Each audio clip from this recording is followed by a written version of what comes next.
So I think we'll go ahead and get started here. And so I had some slides, and it looks like the session was created a little bit differently than initially what it was supposed to be. So it's totally fine. We'll just go ahead and get started. So I'm Thomas Kosgei. I'm the founder and CEO at IntelligentRx. And at IntelligentRx, really our mission is to make prescriptions more affordable. And we actually do this by providing a way for people to search and compare prescription prices at pharmacies close to where they live. So we do provide a free website and also a free apps. So our website is intelligentrx.com. Or if you go to the App Store, we currently are available on both iOS and Android, and you can go ahead and just search our apps there and be able to download and use it there. And it's totally free to use it. No sign up or even enrollment is required. So I'm actually a pharmacist by training. I've been a pharmacist now for more than 10 years. And we started this company in 2018. And something happened to me in 2018 while I was actually working at CVS. So there was this lady who came to pick up a prescription for her son. Her name's actually Sarah. And so she was actually picking up a prescription for an asthma inhaler for her son who was in a car. So she told me that, so she gave me the name and all the info that I needed to pull it up. And then I went back to the counter to pick up that prescription, and I brought it to her, and I told her, I looked at it. It looks like no insurance had been applied. So I did ask her if she had any insurance, and she told me that she didn't have any insurance at all. And she had been laid off prior to us meeting that day, about 3 months. So I told her that it looks like that prescription without insurance was actually going to be $65. And she actually started tearing up when I told her that. And she told me that, she could not afford to pay the $65 for that prescription. And, she really needed to have it because her son who was in the car, a 12-year-old son, was having trouble breathing, and he needed to have that inhaler to help him breathe. So when he told me that and he started crying, so I told her, to give me a couple of minutes. I knew that there were several coupons or discounts that I could apply to lower the cost, but I didn't know exactly how much it was going to bring it down. So I went back and I tried several of them. I actually tried 3 different coupons, and I actually found one that was able to lower the cost of that prescription down to $18. So I paged her to come back to the pharmacy. And when I told her that I was able to lower it down to $18, she was very, very happy. And, at least, yeah, she was very, very happy about it because it sounded, that was something much, much more affordable to her. And we ended up having small talk. And she told me if she would have had to pay $65 for that prescription, she would have had to actually go without groceries for the rest of the week. And that actually hit me. And I spent the next 9 months or so, doing some research on, why prescriptions were very expensive, especially for the people without insurance or the ones who are underinsured. And then we, looking into also what can be done. And that's when we launched IntelligentRx, actually at the beginning of earlier 2019.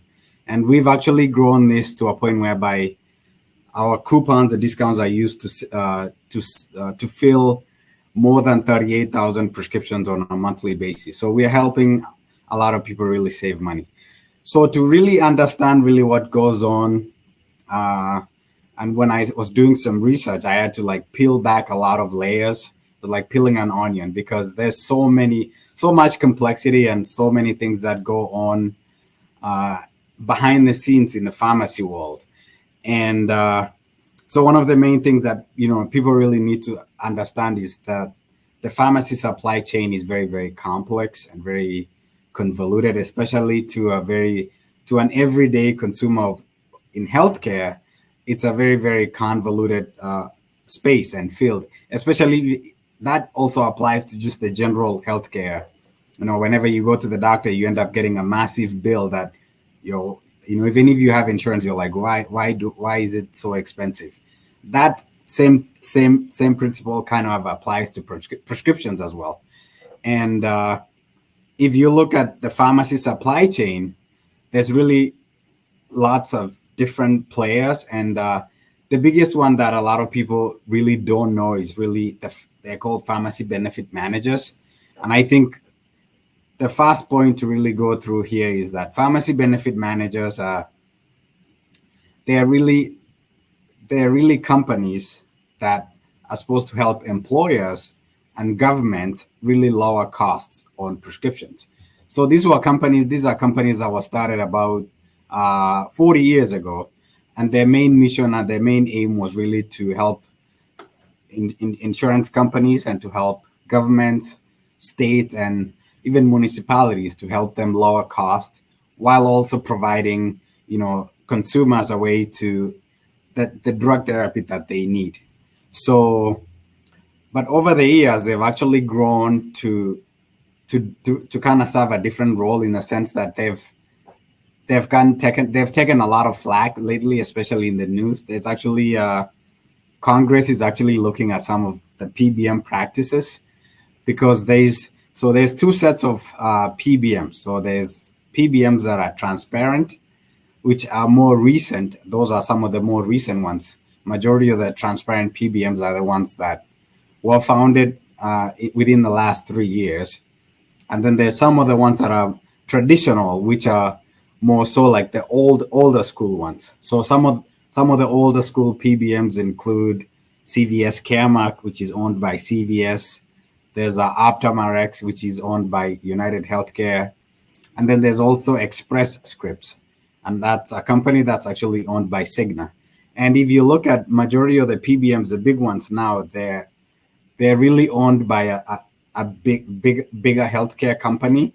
So there's been a lot of misaligned incentives whereby to them, helping people really save money or making prescription costs lower is not really necessarily their incentive. They are not really incentivized to do that. And one of the main things to note about traditional PBMs is they've gotten a lot of flack for something called spread pricing, and spread pricing is actually whereby the PBM would charge either the government or an employer a very high cost on a prescription while paying the pharmacy a very minimal amount. As an example, they could end up charging an employer or the government something like $80 for a prescription for a 90-day supply of, let's say, 90-day supply of atorvastatin. But in the real sense, they're only paying $8 to the pharmacy, and maybe there's also a transaction fee of $1 for that prescription. So in real sense, when you look at that, they're really paying the pharmacy less than $10, and they are charging an employer or the government something like $80 for that prescription.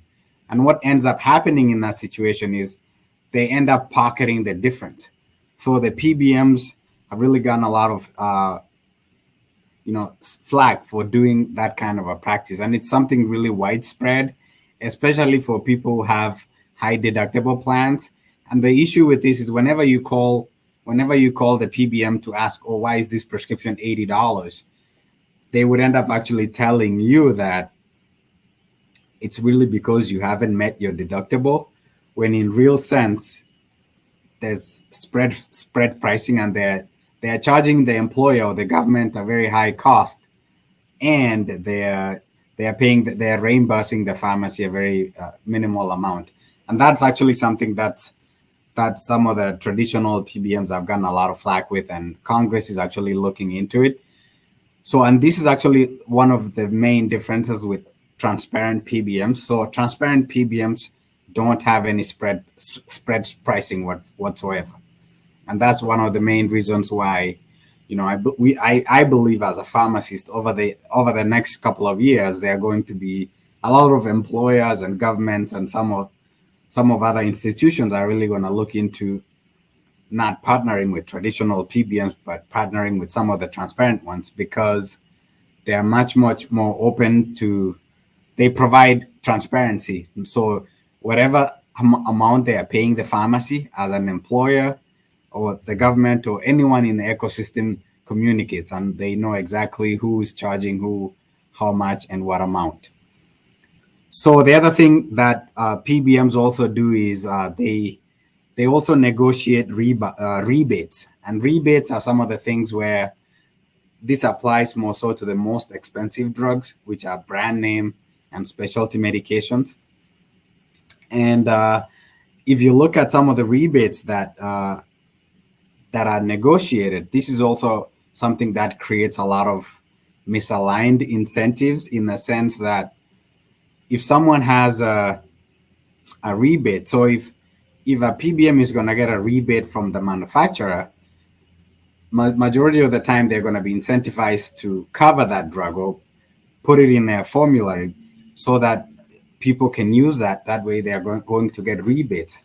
And that really creates a lot of bad incentives, especially to the consumer, because you're really incentivizing the PBMs to put prescriptions that are much, much more expensive, even when there's a relatively cheaper generic that could be used, and it would do exactly the same thing.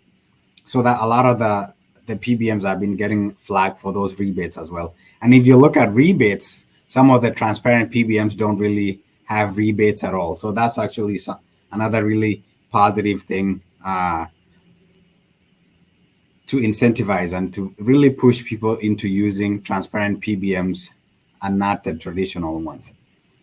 So to get into some of the ways to save money on prescriptions, once you guys have a little bit of an understanding of the background and some of the pharmacy supply chain, the first thing that I always recommend people to do is to always, if you have insurance, by all means use it, or at least try to use it. So because insurance, for the most part, it's, if you do have it and you're paying for it, you're paying premiums, especially towards generics, you're going to probably end up getting the lowest option or the best option. But it's not always the case. So the exception to this is if you have a very high deductible plan, what I always recommend people is the first thing they need to do is to shop around. So shop around. I mean, we shop around for everything. You shop around for clothes. You shop around for jewelry. You shop around for a watch. Why not do the same thing for prescriptions, or even just anything in healthcare?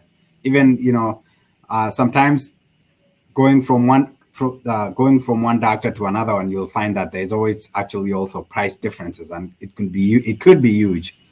So we shop around for everything else. So it's always, it's also a good thing to shop around for prescriptions as well, because there's a lot of price variability from one pharmacy to another one.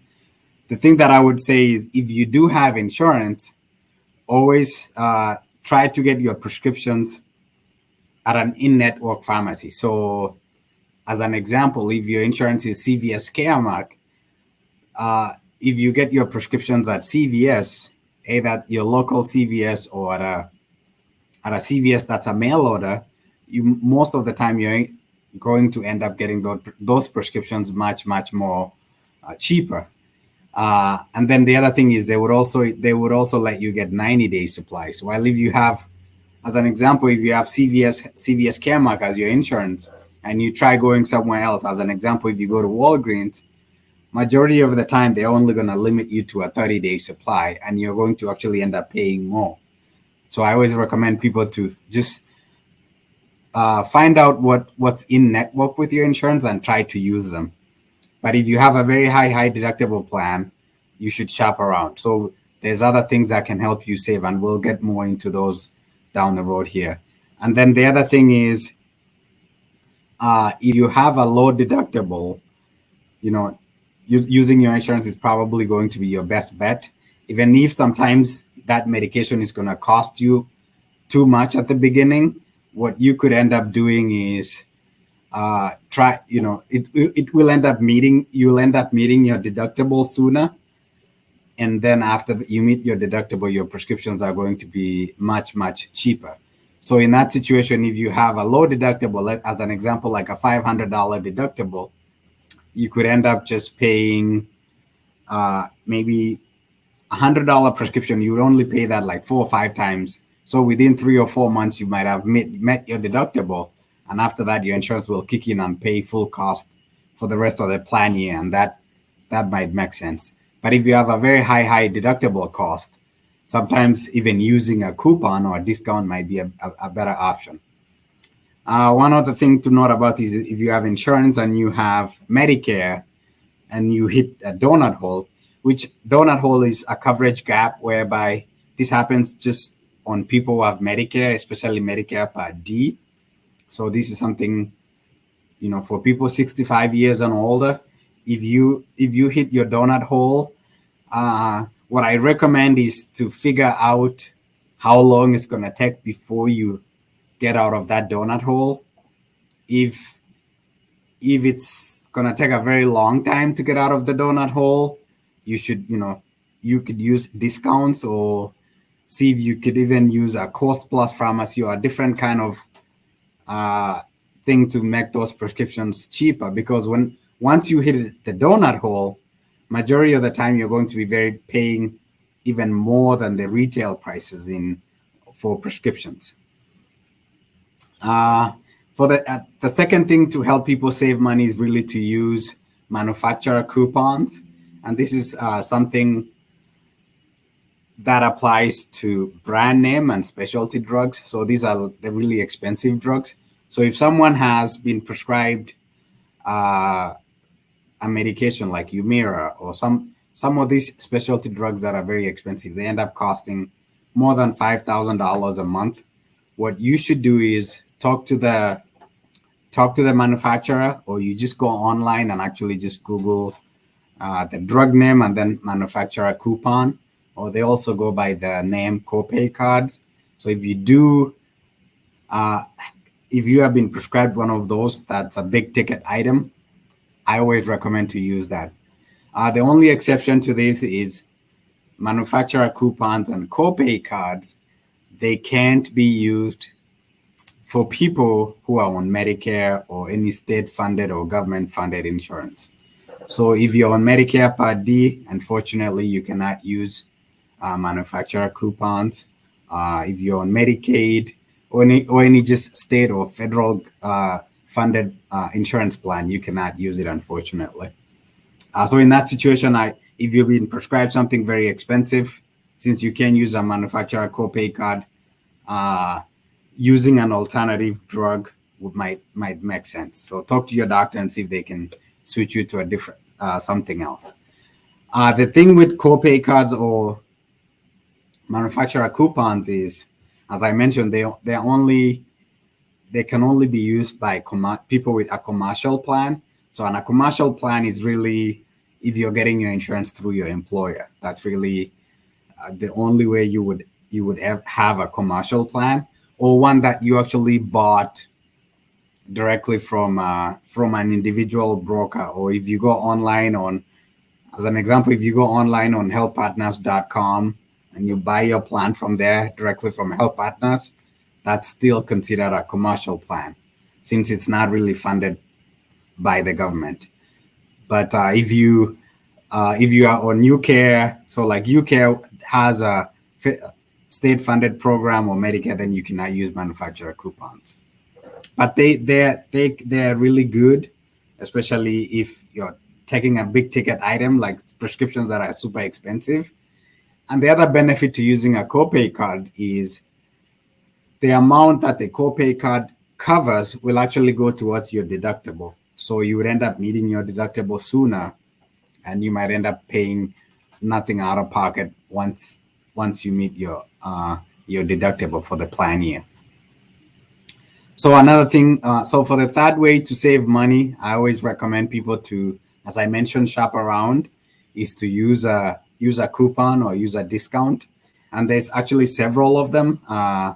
We are one of them. So IntelligentRx provides discounts that are used to save money. The most well-known company in this space is GoodRx, and they are a publicly traded company, and they're well known. But we actually provide much better prices than them. So if you go to our website, IntelligentRx.com, unfortunately, I can't share my screen. I would probably uh, show you guys how to do this. So if you go on our website, IntelligentRx.com, and you just punch in so there's actually on our landing page, we do have a GoodRx comparison tab. If you just click on that tab, it will lead you to a page explaining the differences between us and them. And the really also good thing is you can just search a drug and know exactly how much it's going to cost between us and them. So we do provide lower prices than them about 80% of the time at CVS. I believe it's 75% of the time better than them at Kroger and Costco as well. The one that, and I believe at Walgreens, we do provide much better prices than them 55% of the time. And that's something that we do show you right from our website, our prices versus their prices. And part of the reason why we're able to provide much lower prices than them is, so we only work with transparent PBMs. So all of our PBMs that we work with, they're all transparent. And as compared to them, I believe they only have one PBM that's transparent. Majority of their PBMs are not. And then the other thing is we are really friendly to the pharmacies. So the way we make money is if you go and use one of our coupons at the pharmacy pays us a fee for providing that service or that discounted price to the user. So we don't charge as much money as they do. So we are pharmacy friendly in that sense.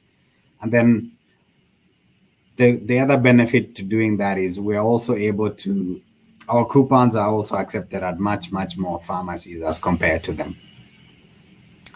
So using a coupon makes sense a lot of the times, especially if you have a high deductible plan or you don't have any insurance at all, or maybe you're in a coverage gap. So especially if you're on a donut hole, using a discount might make sense. The other way to really save money is to use mail order pharmacies, especially if you have insurance. Use a mail order pharmacy that's affiliated with your insurance company. So as an example, if you have Express Scripts, you could use Express Scripts mail order. Or if you have United Healthcare, you could use OptumRx mail order pharmacy. The only thing to note with this is, you have to be really, really proactive because using mail order it takes time for those medications to be delivered to your house. So you have to always be planning ahead of time, especially if you have a chronic condition and you need to take your medications, for an extended period of time. You would need to really stay on top of it, because if you were to run out of it, it's gonna take them, 5 to 7 days before those medications get delivered to you. So you have to order them at least, 14 days ahead of time before you run out. So you have to be very, very, very proactive. Another way to really save money would be to use like a cost plus pharmacy. So Mark Cuban actually launched cost plus drugs at the beginning of this year, and they do provide a way to save money. So cost plus pharmacies work in a way that they get the manufacturing cost, and then they add a 15% fee on top of it, and then you also have to pay a $3 pharmacy fee, and then $5 for shipping. The thing is, they would need to get your prescription. So if you do have a prescription currently at a local pharmacy, that prescription would need to be transferred to them. Then they would fill it there and then mail it to your house. Or if you don't have one and you're looking to get one from them, you could have your doctor send it to them directly. Excuse me. The other way to really save money would be to use a prescription assistance program. So these are programs that are funded by the pharmaceutical companies to be able to provide brand name and some specialty drugs to people.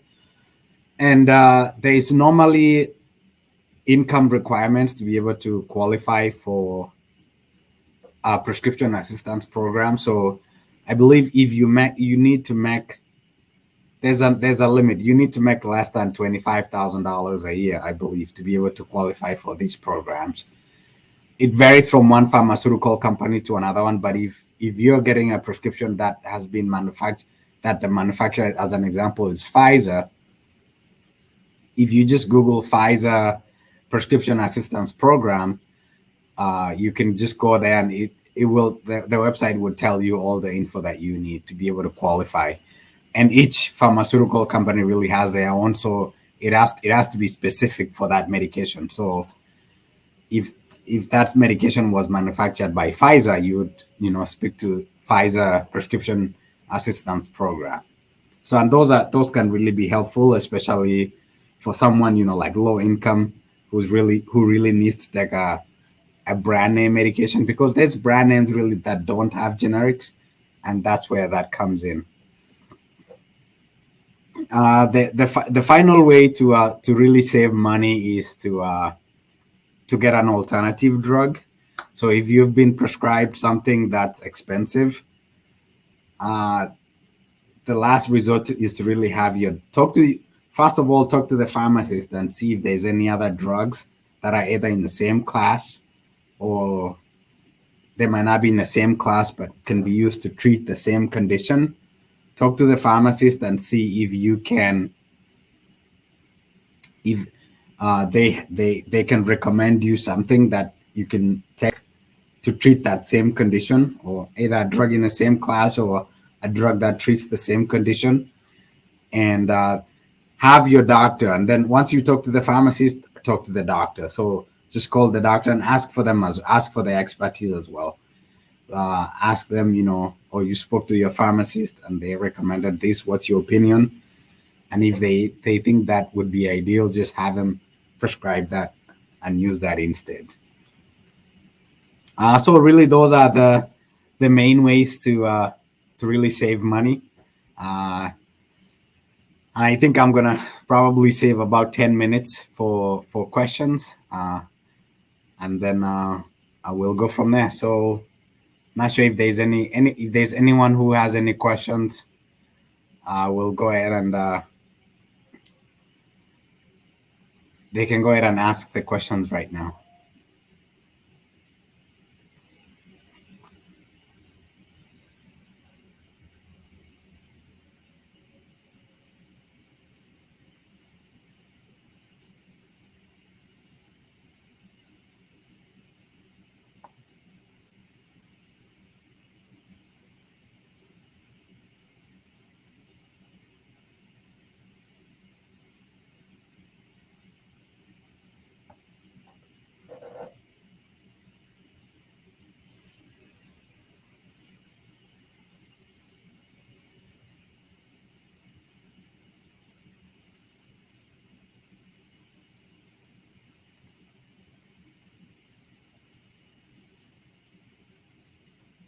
And also feel free to put any questions on the chat. We do have a chat here as well. So if you if you do have any questions, you can put them in the chat, and I will answer them. So.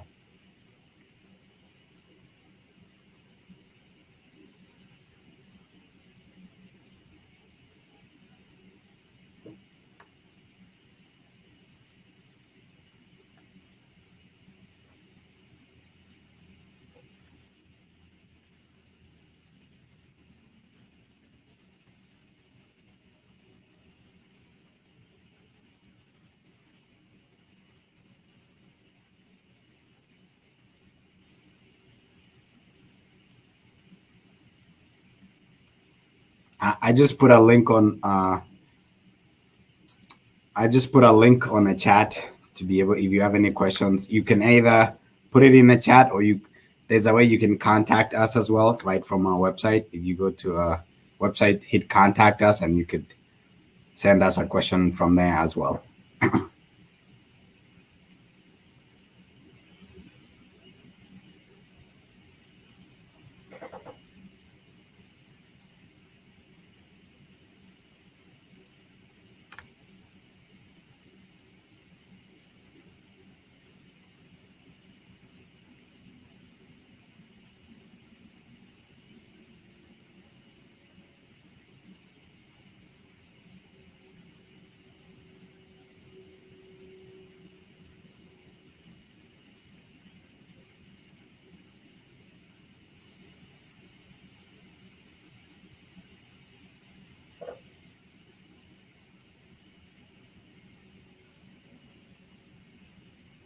So yep, I see there's one question there on the chat. So look like Sophie says, "Hi Thomas, thank you for sharing your knowledge with us. As a frontline pharmacist, I can see that our healthcare system is broken and our patients have a hard time navigating it to afford their medications. Would you recommend building an online financial resource for patients based on their context and conditions?" Uh, so yeah, that is actually that's actually a really really good question. Uh, so one of the things that sometimes patients do have as a way to help them would be contributing money to like an HSA or an FSA. But sometimes that's not, because that's really money that is taken out of your paycheck to put into an HSA or an FSA, or sometimes your company is really contributing that. I know some companies contribute some money to HSA accounts. That can be a little bit helpful, but I do believe, yeah, building a financial resource for patients based on their context could be an additional thing really to help people save money, especially if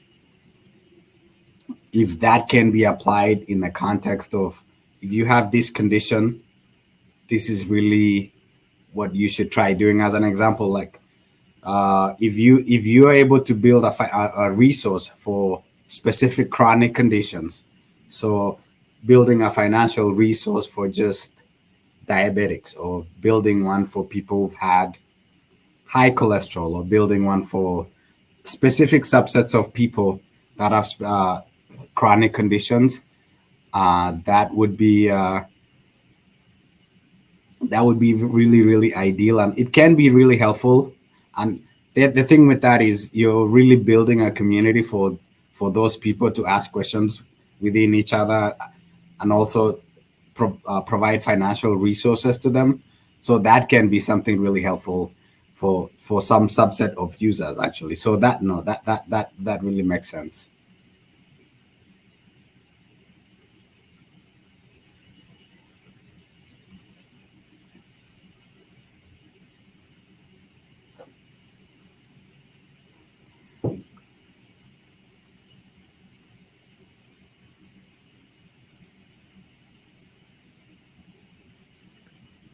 Any other questions?